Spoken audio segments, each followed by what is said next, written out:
एक मित्र ने लिखा है कि पिछले इंटीमेट सेटिंग में एक प्रश्न का उत्तर देते हुए आपने कहा था कि हमारे पास कोई प्रमाण नहीं है कि हम ये जान पाएं कि जो अपने आप को इनलाइटेंड या सिद्ध पुरुष कहते हैं, जैसे कोई अघोरी या कई और साधु संत जो दूर कहीं आइसोलेटेड जगह पर रहते हैं, और उनके बारे में जब हम किसी किताब में पढ़ते हैं तो सोचते हैं कि इनलाइटेंड पुरुष या महिलाएं ऐसे होने चाहिए या ऐसे भी होने चाहिए।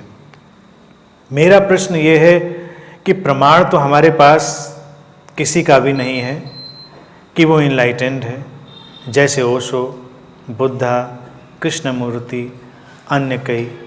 प्रमाण तो हमारे पास अनंत श्री का भी नहीं है। बस हमें जो इन सब के बारे में कहा गया है वो हम विश्वास कर लेते हैं। मुझे लगता है कि जब हम खुद इन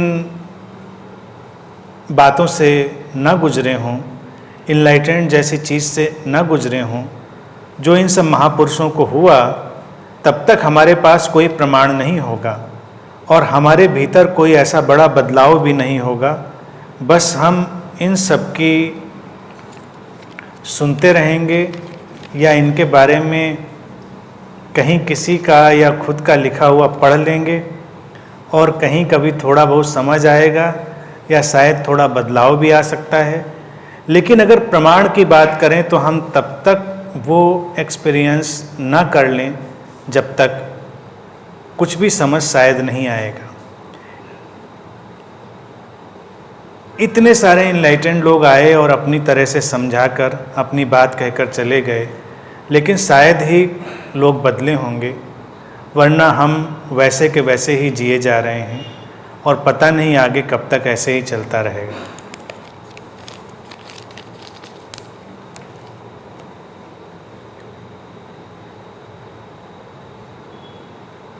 निश्चित ही प्रमाण ढूंढने का कोई उपाय नहीं है। प्रमाण हो भी नहीं सकता जैसे कि बात लिखी है। हमारा जो हृदय है, हमारा जो अंतरतम है, हमारे लिए वही प्रमाण बनता है। जीवन की जितनी सटल चीज़ें हैं, सूक्ष्म चीज़ें हैं, चाहे वो प्रेम हो, शांति हो, संतुष्टि हो, तृप्ति हो, ज्ञान हो, बोध हो, उन सबके प्रमाण नहीं ढूंढे जा सकते। उनको किसी गहरे तल पर बस महसूस किया जा सकता है। अब ये इनलाइटनमेंट का जो प्रमाण है, ये देखा जाए तो एक किस्म की विक्षिप्तता है। ऐसा नहीं कि कोई प्रमाण पत्र दे तब विक्षिप्तता है। कोई किसी के बारे में ये बात भी कहे कि वो इनलाइटेंड है और वो इनलाइटेंड नहीं है, मैं इनलाइटेंड हूँ, दूसरे इनलाइटेंड नहीं हैं, वो भी विक्षिप्तता है। तुम नहीं तय कर सकते कि ये इनलाइटेंड है, वो इनलाइटेंड नहीं है, ये जागा हुआ है, वो जागा हुआ नहीं है, ये पूरा पहुंचा है या आधा पहुंचा है, ये चौथाई पहुंचा है या तिहाई पहुंचा है। ये सब विक्षिप्तता है। और जहाँ कहीं कोई ऐसी बात कहते मिल जाए तो इतना ही समझना चाहिए कि विक्षिप्तता ही कुछ साधुता का वेश धर के बैठ गई होगी। बहुत सारे साधु संत भी ऐसी बातें बोलते दिख जाएंगे कि वो संत हैं। कुछ लोग संतों की लिस्ट निकाल देंगे, कुछ लोग बुद्धों की लिस्ट निकाल देंगे।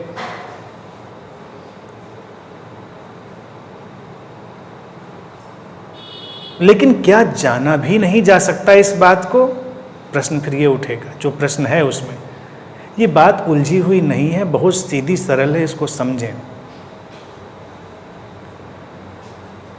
ये बात तो तय है कि जिनके भी नाम हम लेंगे और जिनके बारे में जानते हैं, ये सूचना उन्होंने ही दी है कि उनको बोध घटा है। बुद्ध ने खड़े होकर एक दिन कहा कि मुझे बोध घट गया है। कबीर ने एक दिन घोषणा करी कि मेरे जीवन में वो परम उतर आया है, अब हरि मेरे पीछे पीछे दौड़ रहे हैं। एक वक्त था जब मैं हरि के पीछे दौड़ रहा था और अब हरि मेरे पीछे दौड़ रहे हैं, यानी परमात्मा घट गया है जीवन। किसी भी संत की बात उठाकर देख लें, वो सूचना उनके माध्यम से ही आई है और उनके माध्यम से आनी भी चाहिए। कोई ये सूचना ला नहीं सकता, क्योंकि अगर कोई दूसरा ये सूचना लाएगा तब तो ये निश्चित विक्षिप्तता बन जाएगी। अभी हमको लगता है अगर कोई व्यक्ति ये कहे कि मैं इनलाइटेंड हूँ, तो हमको लगेगा ये गलत बात है, ये तो थोड़ा ईगो हो गया, अहंकार हो गया, ऐसे कैसे कह सकते हो। दूसरा कोई बताएगा तुम्हारे बारे में कि तुम इनलाइटेंड हो, दूसरा कैसे बताएगा। इसको समझें एक उदाहरण से जो इसके नज़दीक पड़ेगा। तुम भूखे हो, तुम्हारे शरीर को भूख लगी है या प्यास लगी है, तुम भोजन ढूंढते घूम रहे हो, बेचैनी है, तुम्हारी बॉडी लैंग्वेज, तुम्हारी अपीयरेंस, तुम्हारी प्रेजेंस, उस सब में एक बेचैनी है, चिंता है, घबराहट है, भय भी है, बहुत सारे भाव हैं तुम्हारे। तुम भोजन और पानी की तलाश में हो, लेकिन फिर तुमको भोजन और पानी उपलब्ध हो जाए, तुम उनको ग्रहण करो, तो घटना क्या घटेगी? कंटेंटमेंट, परितृप्ति। भोजन तुमने किया, अब तुम तृप्त हो, कंटेंटेड हो। तुमने पानी पिया, तुम कंटेंटेड हो, तुम तृप्त हो। अब ये घटना ऐसी जिसको तुम रोज देख सकते हो अपने घर में, अपने आसपास। जो व्यक्ति भूख और प्यास से तृप्त हो गया है, उसकी बॉडी लैंग्वेज, उसकी अपीयरेंस, उसकी आँखें, उसका रंग ढंग सब कुछ बदल जाता है। भोजन की बात भी नहीं उस समय वो करना चाहता, और ना उस समय वो नदियाँ खोदने की बात कर रहा होगा, कुआं खोदने की बात। पानी पी चुका, शांत बैठा है। उसकी शांति सूचना बनेगी, उसका कंटेंटमेंट सूचना बनेगा, उसकी परितृप्ति ही घोषणा बनेगी। तो अगर एक भूखा व्यक्ति घोषणा कर दे कि मैंने भोजन कर लिया, आनंद आ गया, लेकिन तुम उसकी आँखों को, उसके पूरे व्यवहार, व्यक्तित्व को देखोगे बेचैनी से भरा हुआ और पीछे पीछे भोजन तलाशता हुआ। क्योंकि ये भी एक चालाकी हो सकती है कि घोषणा करके शायद मिल जाए, तो वो तलाशता हुआ सा लगेगा। तो बहुत सारे ऐसे छद्म लोग होंगे जो ये डिक्लेयर कर देंगे कि मैं इनलाइटेंड हो गया, फिर वो येन केन प्रकारेण कोशिश कर रहे होंगे, या तो शिष्यों को जुटाकर या किसी और रूप में, या लोगों को जगाने और इनलाइटेंड करने की कोशिश करते हुए। अब प्रश्न तुम्हारे भीतर ये भी उठे, क्या बुद्धा ने कोशिश करी या नहीं करी? लगता तो यही कि उन्होंने कोशिश करी, लेकिन मैं तुमको ये बात बहुत प्रामाणिकता से कह सकता हूँ, बुद्धा ने कोई कोशिश नहीं करी। वो तो उनके स्वभाव से घट रहा था। जो जो उनके संपर्क में आए, जागते चले गए। उनके पास कुछ शेयर करने को था, वो शेयर कर रहे थे। बातें चल रही थी, खत्म हो रही थी, लेकिन उनके अंदर उत्तेजना नहीं थी। वो उत्तेजना समाप्त हो गई थी। बोध को उपलब्ध व्यक्ति की सबसे पहली पहचान यही है कि वो इस बात से मुक्त हो चुका होता है कि कौन बुद्ध है और कौन बुद्ध नहीं है, कौन संत है और कौन संत नहीं। उसकी दृष्टि में हर कोई बुद्ध है, हर कोई बुद्ध है भी। ये इतनी बड़ी बात नहीं है, इतना बड़ा तमगा नहीं है कि इसके लिए बड़ी कोई लड़ाई लड़ी जाए और सर्टिफिकेट दिए जाएं कि तुम पहुँचे हो, तुम नहीं पहुँचे हो, तुम जान चुके हो, तुम नहीं जान चुके हो।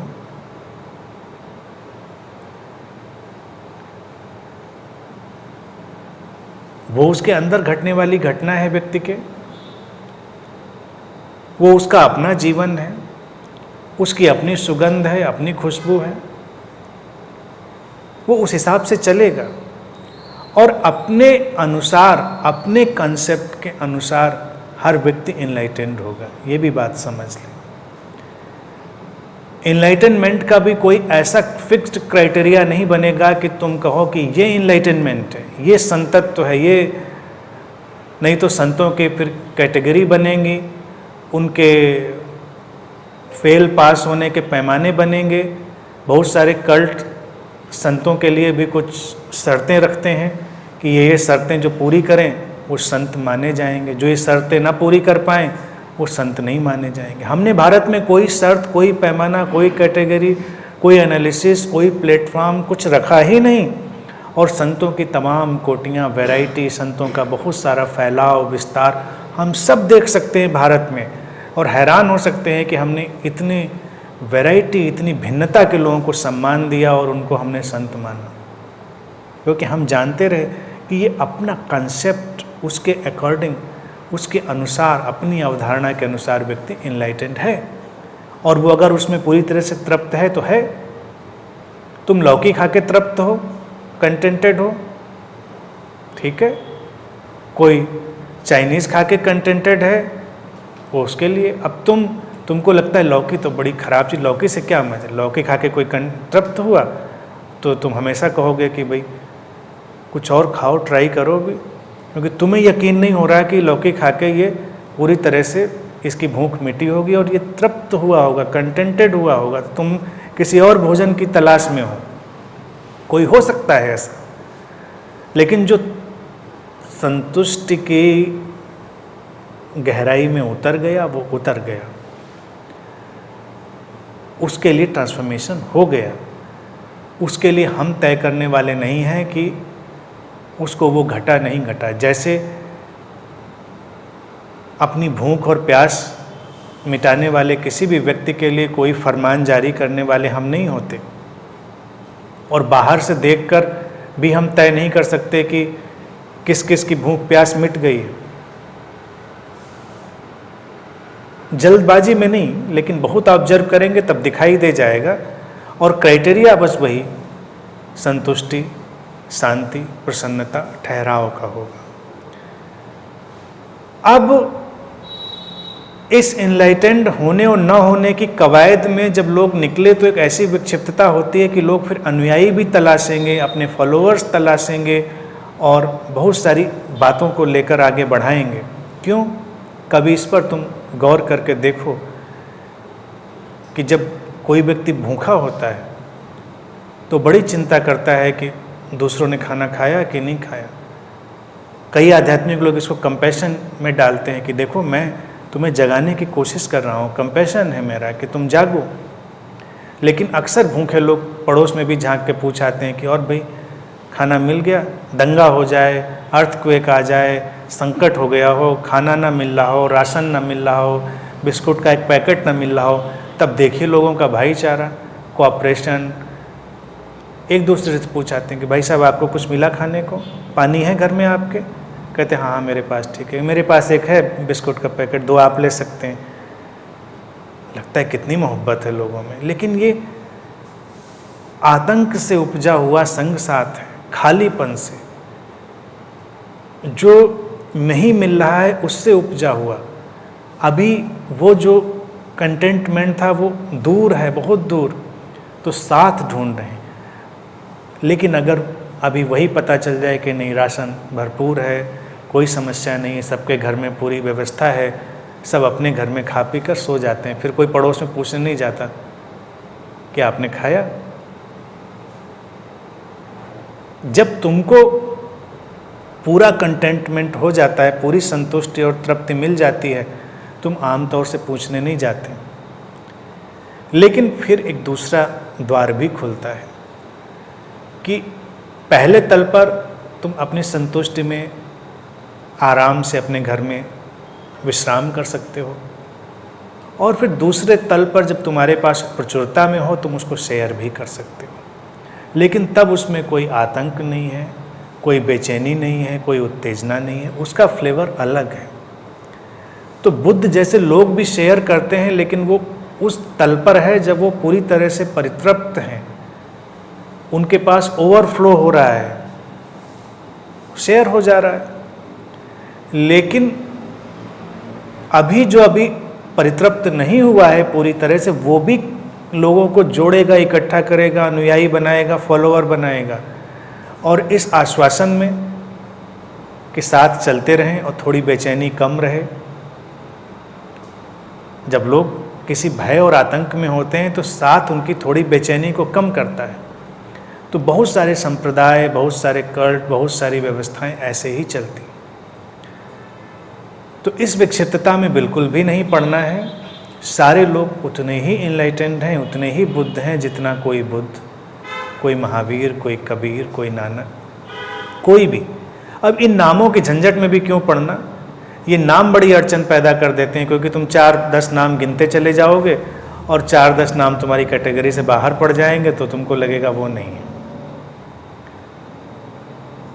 मैं इस चीज़ को तमाम बार इस उदाहरण से कह चुका हूँ कि तुम पूरे के पूरे मनुष्य अपनी पूरी दैवी गरिमा से भरे हुए अभी भी हो, लेकिन तुम यहीं पर सो जाओ तब भी तुम पूरे के पूरे ही होगे, उसमें कुछ कम नहीं होगा तुम्हारे सो जाने से। तो ये कहा जाए कि तुम्हारे अंदर कुछ कम है, ये गलत होगा। और जो जानते हैं वो ये भी जानते हैं कि नींद की भी ज़रूरत होगी और थोड़ी देर में वो नींद खुल जाएगी, तब भी तुम पूरे के पूरे ही दिव्य मनुष्य होगे, उस चैतन्य की गरिमा से भरे हुए, कोई अंतर नहीं। तो किस बात की निंदा, किस बात का कैटेगराइजेशन? अगर कोई व्यक्ति सपोज करो खड़ा होकर कह दे कि मैं इनलाइटेंड हूँ, तो कई लोग उसके ऊपर आक्रामक हो जाएंगे। ऐसे कैसे कह सकते हो तुम इनलाइटेंड हो? क्या क्या क्राइटेरिया है? मैं कहता हूँ स्वागत करो। और कोई कह दे इनलाइटेंड, अच्छी बात है, सभी लोग हैं। तुम कह रहे हो तुम्हारी हिम्मत है, अच्छा है, लेकिन जब ये कहो कि मैं इनलाइटेंड हूँ तो ये मत बोलो कि दूसरे नहीं हैं, दूसरे भी हैं, तुम भी हो। टेक इट इजी, इसमें इतना ज़्यादा शोरगुल की ज़रूरत नहीं है। फिर प्रश्न का एक जो पहलू है जो जिसमें बात उठी है कि लोग आते हैं गए हैं, कहते गए हैं और बदलाव नहीं आता है, या एक पहलू ये कि जब तक हम वहाँ ना पहुँच जाएं तब तक हमको कैसे पता चलेगा कि कोई जाग गया है कि नहीं जाग गया है। मैं इसमें फिर वही उदाहरण दूंगा, तुमने भोजन कर लिया हो तब भी तुम्हारे पास जानने का उपाय नहीं है कि दूसरे ने कर लिया है कि नहीं कर लिया। घर में भी लोग चूक जाते हैं, जो लव्ड वन हैं, एक दूसरे को देखने पहचानने में बड़े कुशल हैं, वो भी नहीं पहचान पाते हैं। अगर वो व्यक्ति खुद ही ना मांग करे कि मुझे भूख लगी है, खाना दे दीजिए, तो नहीं पता चलता तुमको देख के, तुमने खा लिया है। रूटीन में है, चूँकि रूटीन में तुम पूछते रहते हो, लेकिन क्या तुमको देख के लगता है किसी को कि इसको भोजन की ज़रूरत है या इसने भोजन कर लिया है? जब वो नहीं पहचान पाते अपना भोजन कर लेने के बाद, तो अपनी किसी भी भाव दशा में उतरने के बाद तुम कैसे पहचान लोगे? ये सब नादानियाँ हैं पहचानना।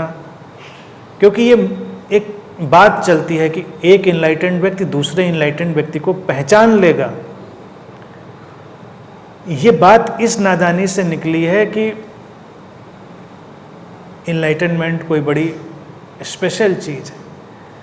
इनलाइटेंड तो वही होगा जो ये पहचान लेगा कि सारे लोग ही इनलाइटेंड हैं, बस वक्त की बात है, सब उसी प्रोसेस में हैं, किसी की निंदा में नहीं है वो व्यक्ति, वही तो इनलाइटेंड होगा।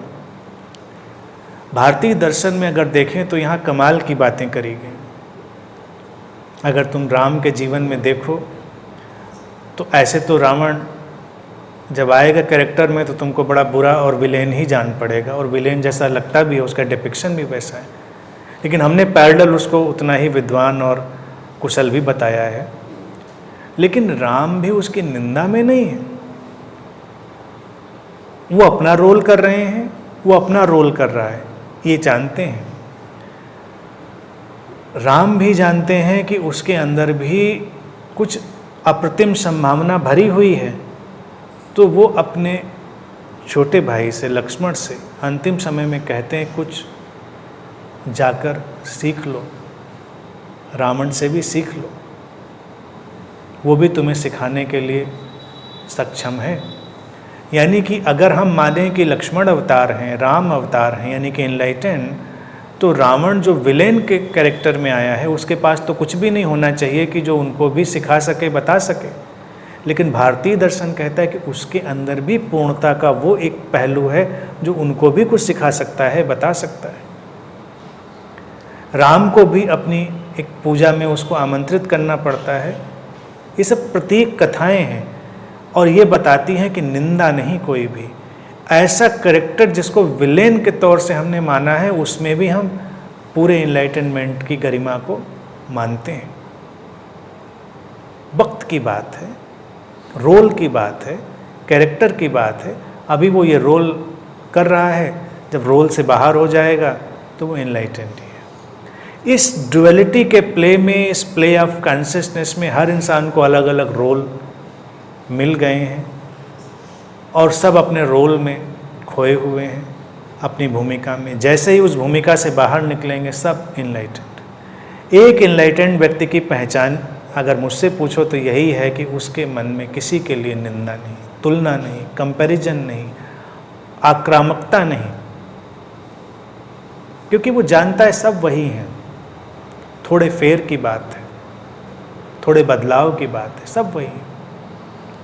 तो इस बात से इतनी उत्तेजना क्यों होनी चाहिए? बाकी जो अपीयरेंस है, प्रेजेंस है किसी के कंटेंटमेंट की, तो वो अपना काम करेगी, वो बोलेगी। जहाँ पर कंटेंटमेंट जिस बॉडी माइंड मैकेनिज्म में ज़्यादा कंसंट्रेट हो जाएगा वहाँ वो अपना ज़्यादा काम करने लगेगी। लेकिन वो महज एक कंसंट्रेशन होगा, एक खास वजह से किसी खास जगह पर एक खास व्यवस्था का कंसंट्रेट हो जाना।